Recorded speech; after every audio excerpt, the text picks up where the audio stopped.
Welcome to Mukherjee study centre. এবং আজকের যে বিষয়টি, today's class is about a short translation. আজকের বিষয়টি একটি ছোট্ট ট্রান্সলেশন সম্পর্কে। So without wasting time let's get started.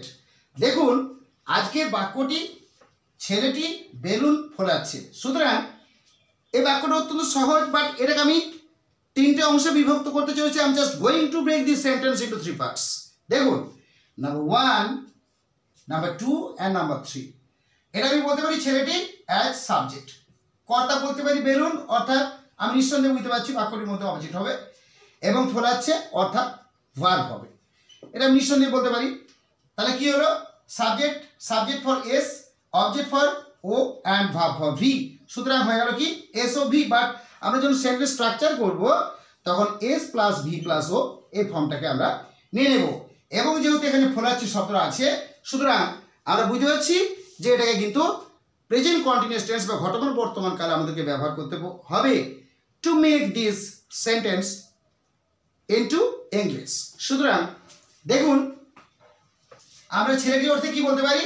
Subject, অর্থাৎ ছেলেটি হচ্ছে বাক্যটির মধ্যে এটি সাবজেক্ট, এবং বেলুনটা হচ্ছে এটি অবজেক্ট, এবং এখানে ফোলাচ্ছে ইট ইজ মেইন ভার্ব।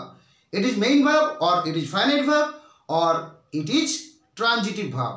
সুতরাং আমরা কি বলতে পারি যে প্রেজেন্ট কন্টিনিউয়াস টেন্সের ফর্মুলা ইউজ করে আমরা বাক্যটাকে গঠন করব। So what is the present, what is the rule of present continuous tense? We all know that it is very easy, and it is like subject plus EJMR plus main verb ing plus subject oblique complement plus others. It is the rule of present continuous tense. So I'm just going to make this sentence with the help of this present continuous tense. So let's take a look at this.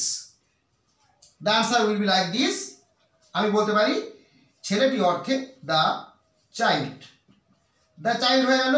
এরপরে আমি sir অর্থাৎ is আর মধ্যে আমি নিলাম is, the child is. এরপর ফলাচ্ছে, ফলাচ্ছে অর্থ আমরা কি জানি যে ইনফ্ল্যাট, ইনফ্ল্যাট INFLATE, ইনফ্ল্যাট। ইনফ্ল্যাট মানে হচ্ছে ফলানো। সুতরাং এখানে আমি ইনফ্ল্যাট, দেখুন এখানে মূল শব্দ যদি আমি ইনফ্ল্যাট করি INFLATE, ইনফ্ল্যাট, তাহলে দেখুন ইনফ্ল্যাট শব্দটি করে দিলে কিন্তু আমার প্রেজেন্ট কন্টিনিউয়াস টেন্স ফলো করার সময় আমার শেষকালে এখানে ই আছে। সুতরাং ইটাকে অবশ্যই I must omit E, because I am just going to add ING with the main verb form. So আমি এখানে ইকে বাদ দিলাম, তাহলে কি হলো? INFLATE, এবং এর সঙ্গে I must use ING with the main word or main verb form. So আমি কি লিখবো? The child is inflating, INFLATING, the child is inflating. এরপর কি রইল? বেলুন। তাহলে বেলুনটা অবজেক্ট হচ্ছে।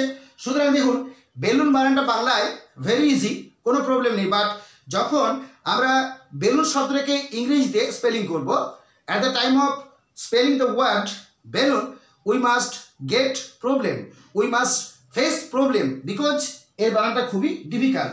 সুতরাং আনসারটা হবে BALLNS। দেখুন বেলুনস, এখানে BALLNS, বাট এখানে এস যোগ করেছি, অর্থাৎ প্লুরাল ফর্ম করেছি, বিকজ ছেলেটি একটি বেলুনও ফোলাতে পারে অথবা একাধিক বেলুনও ফোলাতে পারে। So I have used here plural form. So this is the final answer of this translation, and today I am just going two end my video here. So final thanks to everybody for watching my video. Thank you.